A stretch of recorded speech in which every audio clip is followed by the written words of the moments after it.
before I get started, I just want to say I conducted this research that I'm going to be presenting today in Dr. Wade Jacoby's last capstone class that he offered before he passed away. And so this research was only possible because of him, and it's dedicated to him and his memory. So my project is called Not So Safe, and I'm talking about the electoral systems and how those affect the policy successes of far-right parties in Europe. And I'm focusing specifically on the United Kingdom and on Germany. So before I get started into the specific cases I'm talking about, I want to just zoom in on the two types of electoral systems I'm going to be talking about in just a really brief overview. There are dozens of different types of electoral systems, and this is kind of a really simplified version of just two of them. But the first one I'm talking about is a majoritarian electoral system, and that should be pretty familiar to us here in the United States because it's the type of system we use. It's also the type of system they use in the United Kingdom. So that's why I'm talking about it today. And the way it works is just like in the United States, a country or a state is divided up into several small districts, and then everybody votes in that district, and whoever gets the most votes in that one district gets one seat in the Congress or the Parliament or whatever it is that corresponds with that. The other type of system I'm talking about is the proportional representation systems. And in those systems, parties get seats awarded to them based on the percentage of the vote they received. So I'm going to just use the most recent election we had in November in Utah as an example to illustrate how this works. This is what actually happened. This is a screenshot from the New York Times. So there's 4 congressional districts in Utah, and as you can see, a Republican won in every single district. And so there's 4 representatives from Utah, and they're all Republicans. But about a third of the voters in Utah were Democrats, and so they don't have somebody representing them from their party in Congress from Utah. And a different way you could do this is you could do it proportionally, where instead of 4 individual districts, Utah is just one big district. And because the Democrats got a third of the votes in Utah, they get a third of the representatives. So in this hypothetical I put up, maybe there's 6 representatives from Utah, and 2 out of those 6, or a third of them, are Democrats, and the other 2/3 are Republicans. So that's how it's more a proportional system. And Germany, it doesn't quite work this way, but Germany has a proportional system where, for the most part, the number of seats that a person has in the German Bundestag, a party has, corresponded with the number of votes, or the percentage of votes that that party received in the election. So there are lots of pros and cons to any electoral system, and one of the cons of a proportional representation system that people talk about a lot is that it can be unstable. So in this system, people can vote for any party, and there's a chance that party gets in, so they tend to vote for lots of parties because people have lots of different opinions. And so because of that, you have lots of smaller parties. Unlike here where we have just the Republicans and the Democrats, you have lots of parties in places that have proportional representation systems. And because of that, in order to gain control of the parliament or the Congress, whatever it is, they need to form coalitions with other parties. And sometimes those coalitions can be pretty unstable, and it can lead to problems for the country. And a good example of the way that works was in the 1930s in Germany. So the Weimar Republic, there were tons of different parties because of the proportional representation system they had, and so it was very unstable, and because of that, the Nazis were able to take control of the country. At the same time, in the United Kingdom, there was also fascist parties, but because they have the other type of system, the majoritarian system, they were able to keep those fascist parties outside of the parliament, because not enough people would ever vote for them in a specific district to give them power. So just to illustrate that, this is, over time, the different parties in the Weimar Republic in the 1930s in Germany. And you can see tons of really small parties in the center and 2 much bigger parties. On the top is the fascists, the Nazis, and then the bottom in the red, those are the communists. So 2 of the biggest parties were the most extreme sides of politics. And so that's what can happen in a proportional representation system like that. At the same time, in the United Kingdom, this shows us a recent election in the United Kingdom. And you can see the 2 main parties, the Conservative and the Labour Party, got only about 36% and 30% of the vote respectively, but most of those seats go to them. And then UKIP, which is a more radical party that I'm going to be talking about in a second, they got 12% of the vote in the election, but they only have 1 seat out of all the seats in the parliament that corresponds with them. So they keep out the radical parties in the United Kingdom. So if that's the case, the conventional wisdom says that these proportional systems are going to have more radical parties, but the majoritarian ones are going to keep them out, then my question is, how do we explain Brexit? So for those who don't know, Brexit was a referendum that happened a few years ago in the United Kingdom where the people voted to leave the European Union. And it's just caused a ton of problems for the United Kingdom ever since. Maybe it's a good thing for the United Kingdom to leave the European Union, but regardless of whether or not that's the case, there's been a ton of tumult because of it. They're fighting over it constantly. 2 prime ministers have lost their jobs because of just how chaotic it is with Brexit. So it's been radical and crazy over in the United Kingdom because of Brexit. And it happened in a place with the majoritarian party, where the majoritarian party worked. It kept them out of power, the radical UKIP party. But why is it the case then that Brexit was still able to happen, even though they have this electoral system helping them? At the same time, in Germany, where they have a proportional system, nothing approaching this level of chaos and radicalness has happened. And so why is that the case? It seems like the opposite of what it should be based on the conventional wisdom. And the reason for this that I'm going to break down for the rest of the time is that in the United Kingdom, because of the majoritarian electoral system, the Conservative Party, which is the main center-right party that I'll explain more about in a second, they have to defend tons of little individual seats. And in order to have enough votes to be able to be the top party in those individual districts, they have to appeal to UKIP voters. Even though there's just a few of them, they need those extra little push to be able to get what the seat that they want. And because of that, they adopt policies that attract UKIP voters, and then they enact them. And so that's how Brexit still happened. And I'm going to break that down and talk about all the details of that. At the same time, in Germany, the proportional system means that the center-right party there, the Christian Democrats, can still be the most important, most powerful party in parliament without defending a whole bunch of little individual seats. So they can even have less than 50% of the seats in the Bundestag and still be in charge through coalition governments, and so they don't have to worry about losing votes off to the far right. So I'm going to start in the case of the United Kingdom. There's lots of parties in the United Kingdom, but the two most important ones I'm going to talk about today is UKIP, or the United Kingdom Independence Party. This is the far-right party in the United Kingdom, and you can think about them kind of like America first, but Britain first. And their main issue for the longest time was that they wanted to get the United Kingdom out of the European Union. And then the Conservative Party, it's a lot like the Republican Party. There's differences, of course, but especially the pre-Trump Republican Party, that's the Conservative Party. And just one extra thing I wanted to explain about the United Kingdom I forgot to put on the slide is that they have a parliamentary system of government, which means that the person who runs the country is the person who has the most votes in the parliament. Where if the Conservative Party has the most seats, then they have the person, they put their leader in charge as the prime minister, and then they get to run the country. So that's how it works there. So like I said, the Conservative Party tried to imitate policies that were put in place, that were advocated for by UKIP. So you can see on this map, and you don't have to read all the specific details, but in 3 specific areas over the course of a few elections, the Conservatives started imitating UKIP. And those areas were withdrawing from the European Union, implementing tests of Britishness to regulate immigration that way, to see people who are more British would become to immigrate to the United Kingdom, and then just severely limiting the number of immigrants. So you can see based on the colors here that at the beginning in the 2005 election, all 3 of these were policy areas that the United Kingdom Independence Party advocated for. None of them were advocated by the Conservatives, although they had slightly similar, not as radical versions of those things. And then over the course of the next 2 elections, you can see how over time they adopted all of these things that UKIP was also saying. And of course, the most important one was in 2015, where they adopted a Brexit referendum as their platform. And so why would they, what were the mechanics of why they would adopt these UKIP policies? You can see based on these election results, these are the election results from 2005. The Conservative Party didn't win enough seats to take control of Parliament, but they won a lot, and they only lost 3 of the seats they already controlled. In those 3 districts, all 3 of them, if everybody in those districts who had voted for UKIP had voted for the Conservative Party, then the Conservative Party would have been able to hold on to those seats. So that just kind of shows what's going on here on the margins of the votes. How in order to be able to beat Labour, the real challenger for them, they needed to rally the entire right side of politics to them by appealing to the UKIP voters.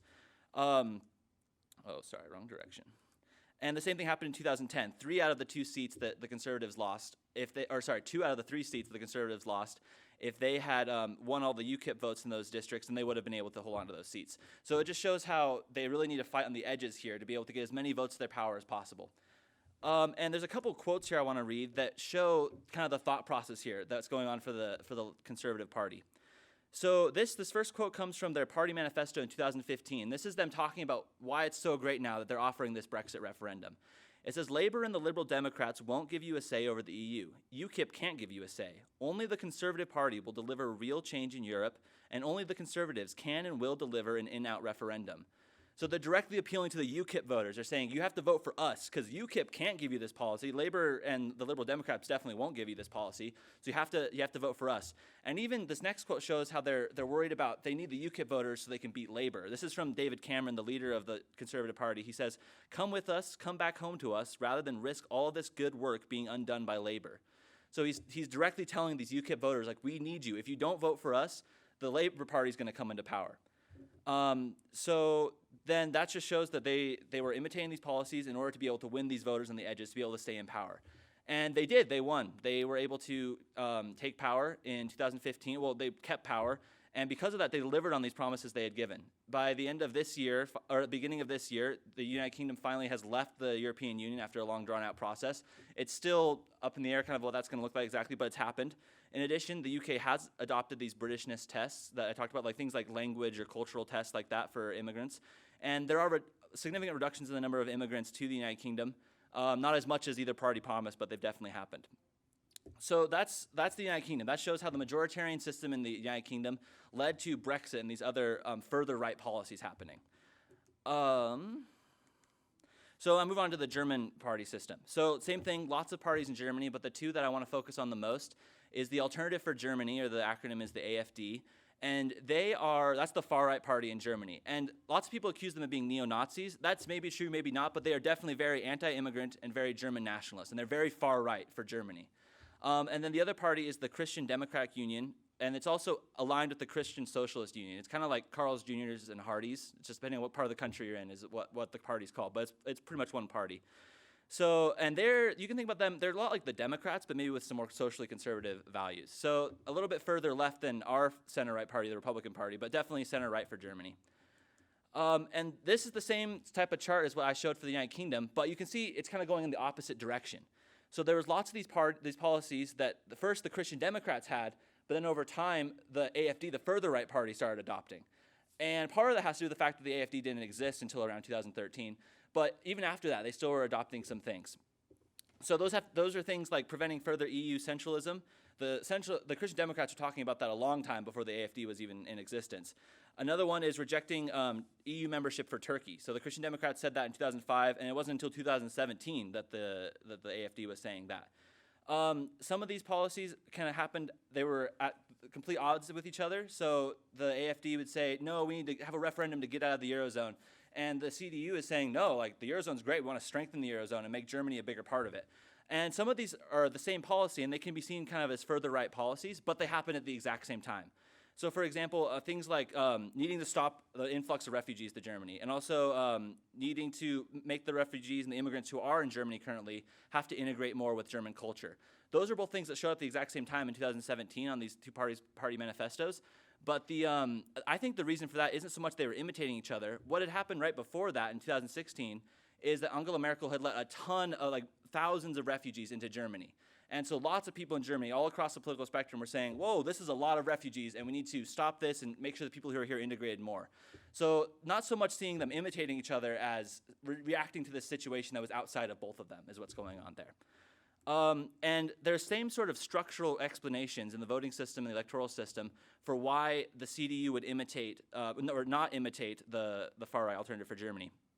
So this is a crazy chart, but you can see, kind of to explain what's going on here, is in the 2013 election, the CDU had about 40% of the seats. So that's not enough to control the whole Bundestag by themselves, but in Germany the way it works is because they're a PR system, they form coalition governments. So they just need to be the biggest party, and then they can get other little parties to come join them and help them. And so they were about 10% of the seats in the Bundestag away from no longer being the biggest party in the Bundestag. So they weren't worried at all. Even though the AfD was new and it was kind of growing, it almost got to having enough votes where it could be in the Bundestag. There was no reason for the CDU to really be worried that that specific party was going to push them out of the top. And in addition to that, they wouldn't worry at all about having to form a coalition government. So, like I said, it's really normal in Germany. In fact, it's the only thing that's ever happened since World War II in Germany for there to be a coalition government. Even to be in a coalition with the main opposition, the center-left party, the Socialist Democrats. And this is another kind of complicated chart, but the main thing I want to point out here is the top left graph and then the bottom right graph. So you can think about this chart as kind of like mapping out the space of the policy issues that a party might have. So the y-axis is like the social issues, and the x-axis is the economic issues. And so if the CDU was going to, the best option for the CDU is to be in a coalition actually with the Social Democrats, because they might be pretty far apart on social issues on the y-axis, but then in the bottom the bottom right corner, you can see that they're really not that far apart on economic issues. So obviously the Christian Democrats don't want to all the time have to work with their main opposition, the Socialist Democrats, but they are fine with it when they have to, and they've done it throughout history. And even in 2013, the election before this election that I'm going to talk about, they had already formed a grand coalition with their main enemies, the Social Democrats. So it's definitely an option for them. They're not going to be worried about the AfD nudging them out of power just because they don't want to have to form a coalition. They do that all the time. And so then that's pretty much what happened in the next election, the 2017 election. So the Christian Democrats definitely lost seats, and the AfD did way better than anybody expected. They were able to get 94 seats in the Bundestag, but the Christian Democrats were still on top, and they were still in a position where they could be the ones to decide who they formed a coalition with and keep their leadership of Germany. So that just shows the structure of the system is what set up the way for the CDU to be able to resist this pressure from the AfD. Unlike in the United Kingdom, where in order to stay on top, to be able to win all those little teeny individual elections, the Conservative Party had to appeal to the UKIP voters.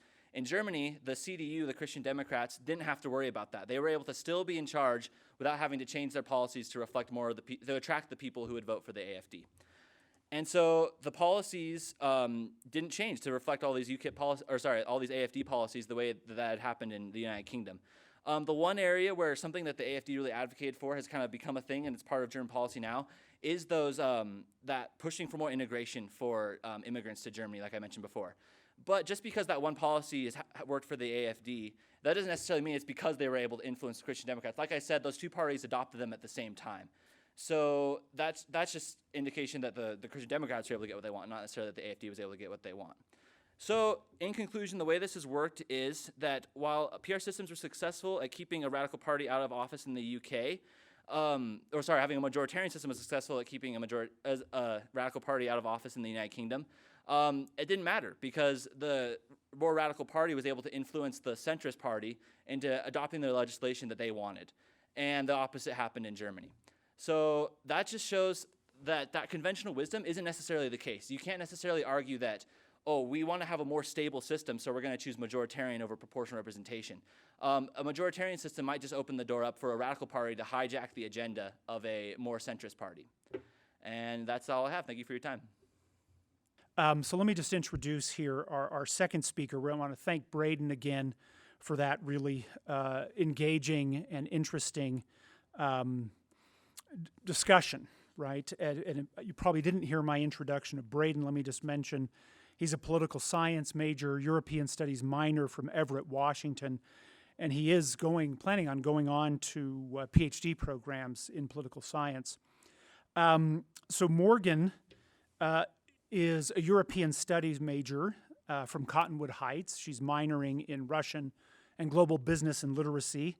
She likes hiking and skiing, and she's really interested in Eastern Europe. She served a mission in Romania and Moldova, where she gained that interest, and especially in the lasting cultural and economic effects of communism. And you'll see this is part of what her paper is about.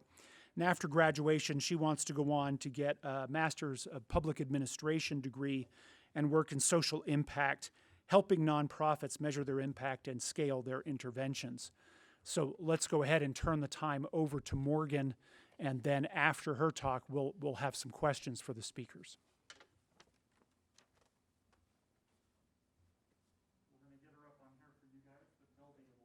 The onset of socialism in 1917. The Russian Revolution took place in 1917 when the autocratic Tsar and his family were taken out of rule, and Lenin and his socialist friends took power.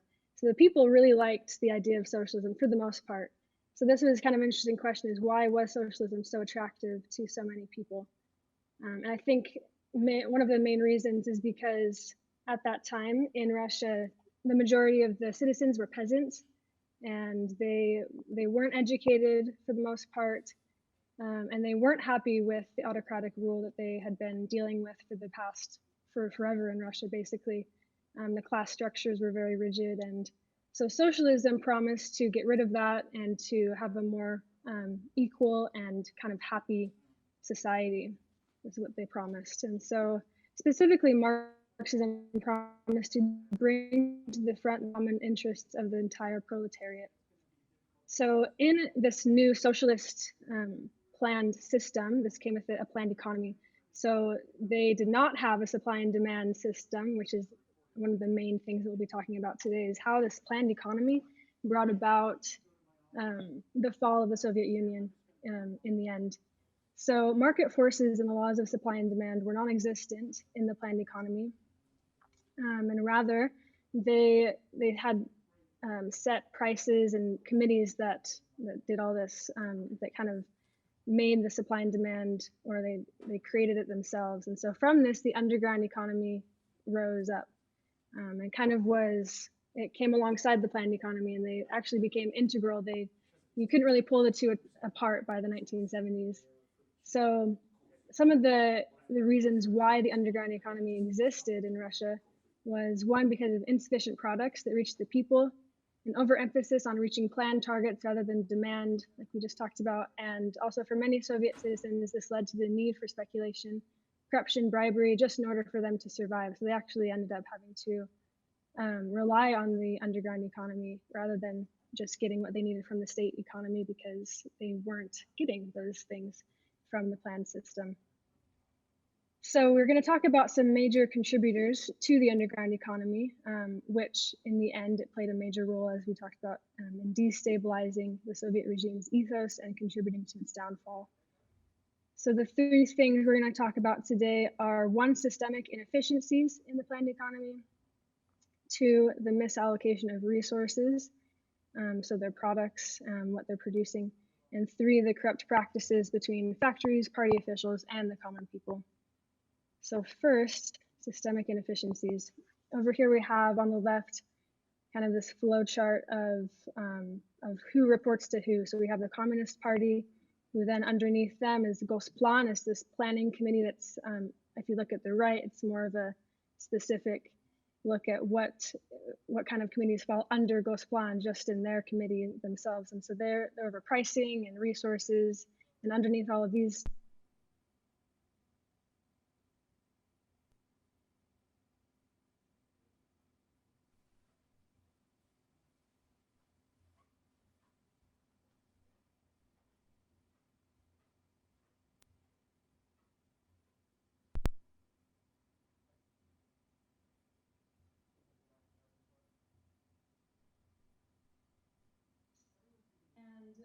everyone, they believe that they're going to set these prices and set how many coats to produce in what area, and that everything will go great. But since they aren't based on the supply and demand system, since they're doing this kind of arbitrarily, oftentimes the wrong things get produced in the wrong place, or too many in one place, not enough in another place. Since they're not relying on the needs of the people to demand what they want produced in what area, they don't really know. And so these committees are setting prices and setting production, but it's often inefficient and kind of arbitrary decisions. So during the 1970s, it's kind of an interesting thing to look at statistically, but the annual output steadily increased by 5 to 6%, but at the same time, the return on that output was steadily falling to levels that didn't justify the artificial growth. So from the outside, it could look like, and they probably put this in their news and broadcasted it to the West, that, oh, our economy is growing steadily by 5 to 6%. But for that production, they weren't actually getting a return, or they weren't profiting from those outputs because they were going to the wrong places, or the people weren't actually receiving the goods.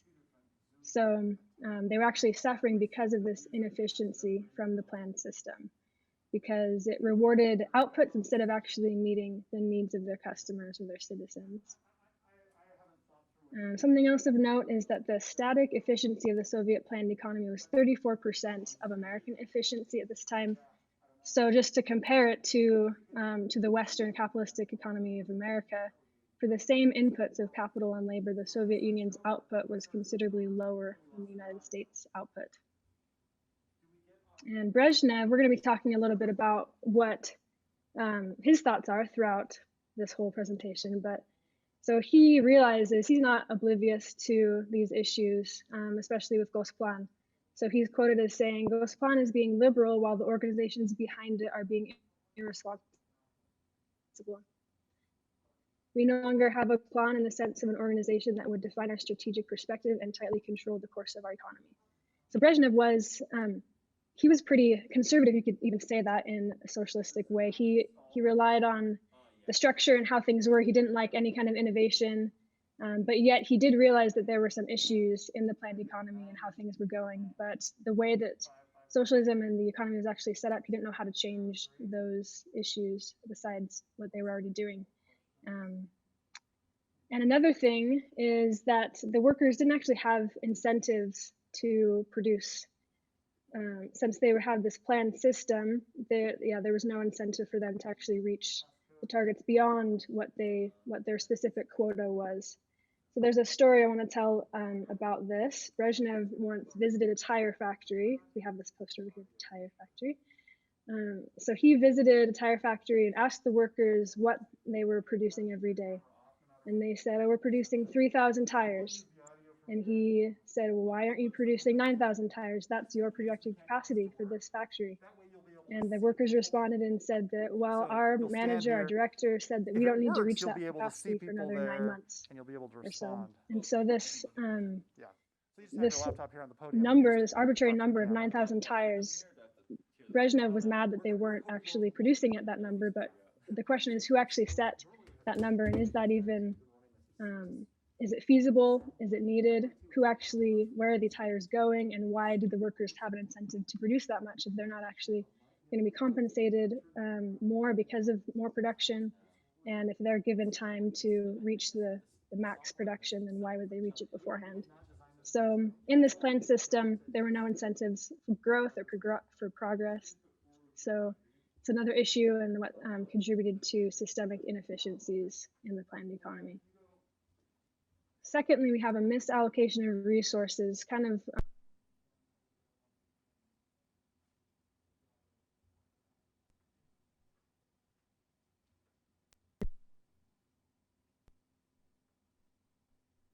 that's what they listened to or what they read. So there's an article from 1980 that says a considerable effect will be achieved by establishing order everywhere in the trade and services sphere, so that goods that Siberian residents need for the winter, for instance, do not lie around unsold in the stores in the warm south. So this is basically saying that we need to figure out a way for the things that residents need in certain places to get to them and other places to get to them. They weren't actually producing enough in the right places, and things were being allocated in the wrong places. So this is just a little graphic of you need to put the coats up in the north. And in addition to this, we have a widespread product and food shortage throughout the whole USSR, but specifically Pravda was talking about in Russia.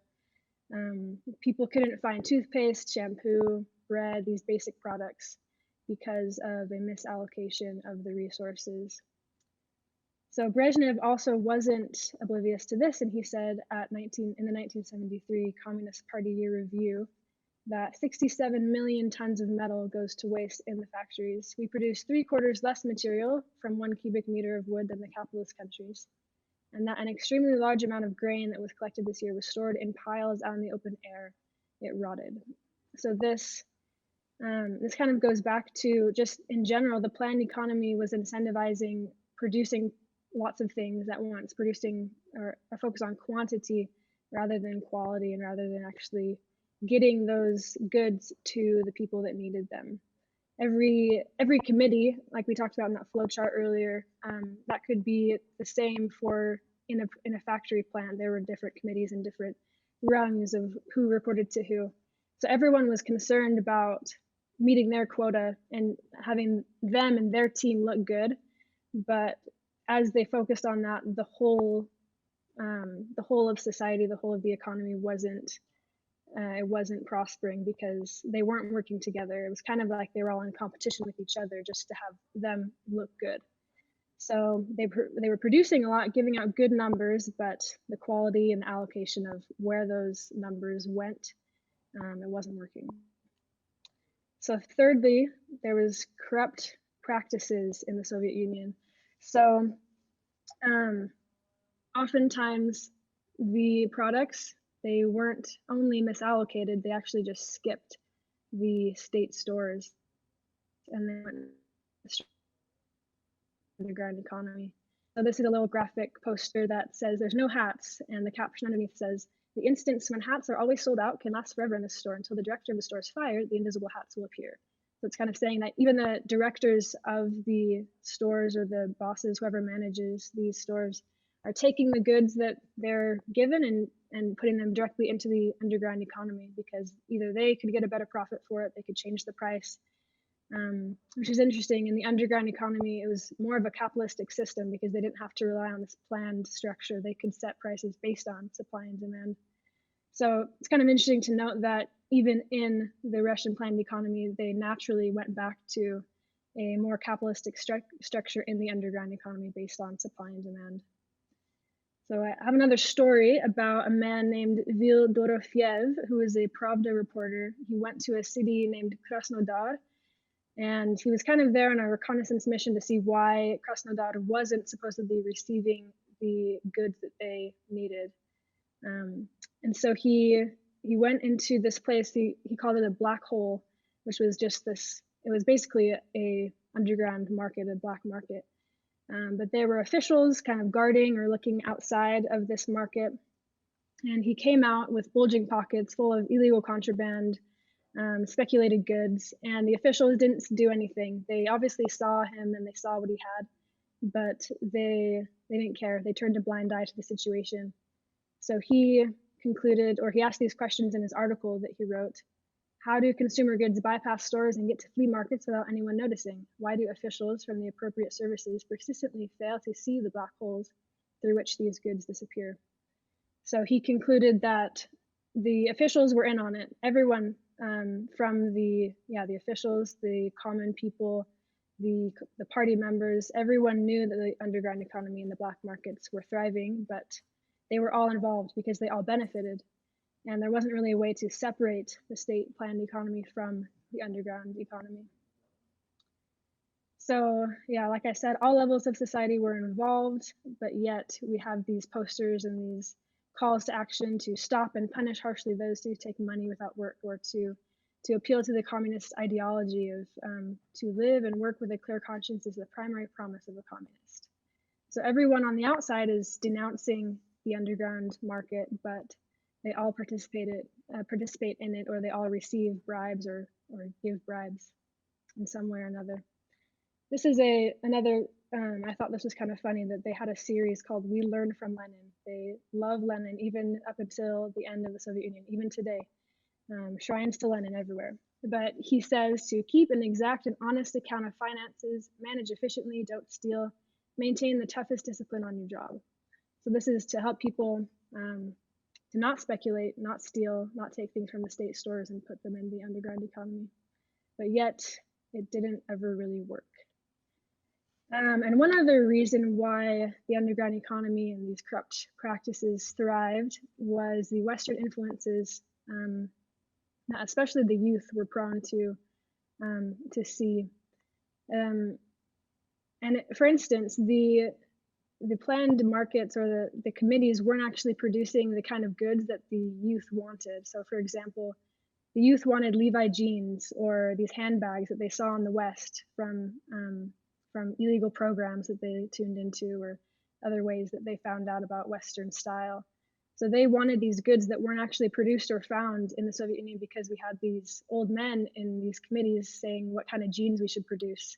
So that doesn't really work for, at least for in a pop culture kind of way, what kind of style youth want to wear. So that was another reason why the youth continued to speculate, and they didn't actually really care about the ideology. A lot of them at that point, they were more concerned with pragmatism and more. They wanted to make a profit rather than adhering to this ideology of socialism. Once again, Brezhnev, he knows what's going on. He realizes this is the problem. He says, we cannot overcome this situation while enterprises benefit from lying to the government. So this is all throughout society, and it can't really go away. We're going into an irreversible economic decline at this point in the 1970s and 80s. And in the words of Anatoly Cherneyev, who is a member of the Communist Party, he said, it became clearer and clearer that ideology was falling victim to the hopeless economic stagnation. As a quasi-religion, it was at the core. So this is pretty concerning when a Communist Party leader admits that there's a hopeless economic stagnation in their system.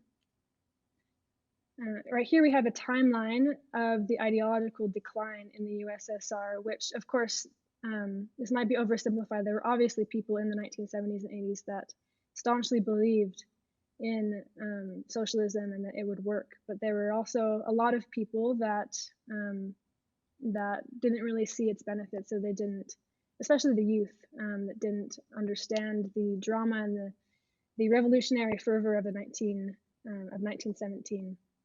So yeah, at 1917 we have uneducated peasants versus a more revolutionary and action-oriented state who's ready to change things. And then as time progressed, the Soviet Union kind of fell into this rhythm where there was no innovation. The bureaucracy was it was making things super inefficient, and the citizens were more sophisticated. They weren't all only peasants at this time, and that's kind of how the ideology shifted from the early 1970s or early 1900s to the 1970s. So this complex network that was full of inefficiency, misinformation about resources, and corruption, it served throughout the 1970s, and 80s to sustain the underground economy, while at the same time it tore itself down little by little until the entire Berlin Wall fell and the Iron Curtain crumbled. So kind of like we talked about earlier, these two are connected and they couldn't really ever be disconnected, because in order to survive financially, economically, the underground economy had to be a part of the system, which was kind of interesting to learn. So the implications for democracy from this system. Over here we have a picture of the first McDonald's that was opened in the Soviet Union. Well, this was in 1990, so as the Soviet Union was slowly disintegrating in Moscow. So consumers really wanted by this time to have the consumer goods of the Western world. And a main part of democracy is people choosing, it's ruled by the people, so people choosing how they want to live their lives. So in an economic sense, consumers vote every day with how they spend their money, which is an essential part of democracy, and which wasn't really possible in the planned economy. They didn't have access to certain goods, or they could only buy a certain type of good and only so much at a certain price, and oftentimes the price was way blown up. It wasn't based on supply and demand at all. So the system, without the market forces of supply and demand, it failed. And once again, it was interesting to note that people naturally fell back on more of a capitalistic system based on supply and demand in the underground economy, because they innately desired to make their own decisions, and they knew what a good was worth and what they wanted to pay for it. So to me, democracy is about capitalizing upon our own individual freedoms to being able to make positive change in our own lives. And I think that's empowering. And that's my presentation. Thank you. Thank you very much, Morgan. Yeah, we can see we have some virtual applause coming for you. This was great. Because of the technical difficulties we've been having, I've just moved to my office and to Zoom for the question and answer period. And so I'll just ask you, please, if you have a question, to put it in the chat, and I will know how to call on you, and then you can ask your question. But let me begin by asking a question of Morgan. So Morgan, it's interesting. I was reminded of, I was in graduate school at the time of the collapse of the Soviet Union. So this was a very vivid memory for me. And we had a great scholar come and lecture at my university where I was, named George Steiner. And he was talking about this, about the collapse. And he was arguing that what in fact was driving the change in Eastern Europe and the former Soviet Union was what he called consumerism, right? It was consumer demand, not yearning for democracy or freedom or something. But at the end, you were making kind of an interesting argument. I wonder if you could just expand on it, that you wouldn't see those two things as being so separate, right? That sort of consumer demand for goods and a yearning for democracy. Can you talk a little bit more about the connection you see between those two things? Yeah, that's a great question. I think, yeah, they are interconnected. I think oftentimes, I mean, the people in the Eastern Bloc, they didn't really understand what democracy meant for some of them. They never had, like in Russia, they went straight from an autocratic system to then socialism. So they didn't really know what democracy was, what that was in everyday life. But they did see the more cultural consumer lifestyle of the Western world, and they saw what goods were produced and what was available to them. And they also, I mean, pop culture, music, books, just these more cultural things, I think the people in the Eastern Bloc wanted to have access to. And that also led, I think for some, of course, especially in the Czech Republic, I think they did have, I might be wrong on this, I'm pretty sure they had a part of their history before socialism, they had a democracy. And so they were kind of rooting to go back to that. But oftentimes, yeah, I think they were connected, these thoughts of consumerism as well as a yearning for a more capitalistic democratic system. Yeah. Okay, thank you. All right, we have a question for Braeden from Hiram Johnson. So Hiram, if you unmute yourself and turn on your camera if you're able to do that, and go ahead and ask Braeden your question, please. Hi, Mr. Davis. I have a question for you about your presentation.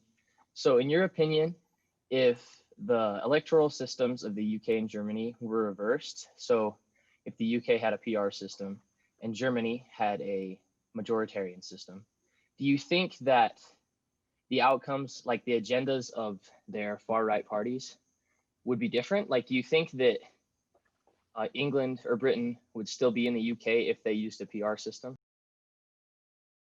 No, well, I don't know. The answer is there wouldn't be a different sentiment in the United Kingdom, because the sentiment would still be there that they don't like the European Union, because they see themselves as separate from Europe, and they don't like having an outside force telling them how to run their country. So whether or not the actual politics of it would be different is a different question, but definitely they would still be anti-EU, I think, even if their electoral system was different. That's okay. That's really interesting then. So the context of Britain as an island separated from the continent of Europe sort of creates this different feeling. But as you've studied this, let me just follow up on that a little bit. Do you, I mean, because you started out with that really sort of compelling example that maybe gives what the common wisdom is, right? That in Germany, because of proportional representation, the National Socialists were able to sort of get a foothold in and so on, whereas in Britain they weren't. Do you have a sense about which system might have be more liable to these threats, or does it really just depend and it's hard to make a kind of blanket statement? Yeah, that's another really good question. So Dr. Kirk Hawkins, who does research on populism and radical parties here at BYU, he's found that electoral systems matter kind of on the edges. So if your population, like a Latin American country, like where 60% of people are really in favor of populism, for example, then whatever electoral system you have, it doesn't matter. That many people want populism, you're going to get populism. But maybe in a European country where the populism is less popular, then the electoral system could matter there on the margins, where a proportional representation system would have more of a presence of a populist party like the AfD. But then I think that just kind of back to the whole thesis of my presentation, the fact that they have, in a majoritarian system, they have that capability to influence a party. That's really what matters. It doesn't matter how represented they are at all. It just matters the power that they have over the party that is in power. Okay, thank you. We have one more question here for Morgan, which may have to be our last question. Did you see, you said you were interested in the lingering effects of communism and so on Eastern Europe. Have you seen, what are some of the effects you see of this underground economy, you know, in contemporary Eastern Europe in your experience? Yeah, that's a great question. As I was in Romania and Moldova, I think some of the effects were just the people. I mean, in a cultural sense, the people were much more um, wary of strangers. So for missionary work, that makes it hard. People sometimes, if you talk to someone, if it's an older person, they're afraid that, oh, are you going to give my name to the government? Like, why are you asking what my name is?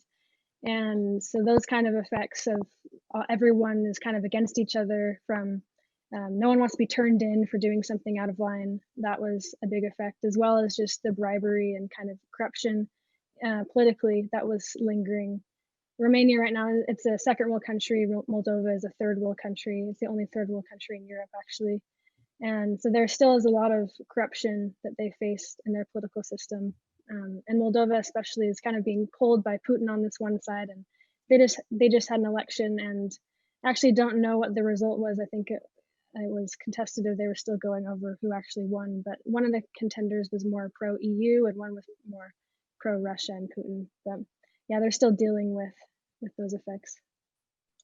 Okay, thanks. So what that represented, how it sort of that corruption and the authoritarianism trying to control the corruption has this huge effect, right? Sort of long-term effects. I think that's really interesting. Well, thank you, Braeden and Morgan, for two really interesting, engaging presentations. Terrific work. Thank you for sharing it with us. And we wish you the best in your plans going forward. If I tried to say at the beginning, but no one could hear me, right? If this were a normal semester, we would all be in the Kennedy Center here. There'd be a full room, and we would have free J Dogs. So, you know, if you want to celebrate, you could go out to J Dogs or get a hot dog or something. But anyway, thank you. We're sorry we couldn't be in that kind of normal situation, but really grateful that you participated with us here today.